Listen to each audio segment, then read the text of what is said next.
האמת שהיום סוף סוף אני מראה סקיצה שכל כך חיכיתי להעלות אותה כבר. זה סקיצה לבעלי וזה מצויר באופן אישי, והאמת שהקעקוע הזה כבר הרבה זמן בתהליכים. התחלנו אותו בקונבנשן לפני איזה כמה שנים טובות, וככה הוא היה נראה אחרי שסיימתי את הקונבנשן. זה 10 שעות עבודה.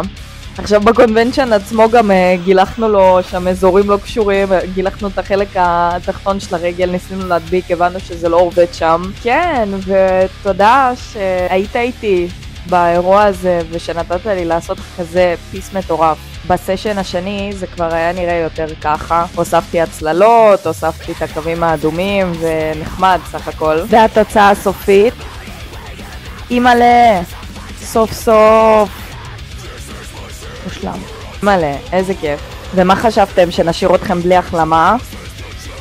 זאת החלמה של חודש שלם, נראה פגז, אני עפה על זה ברמות. אימא'לה, איזה כיף שזה אשכרה סקיצה שלי, ושהיא קשה והיא מבוצעת סוף סוף.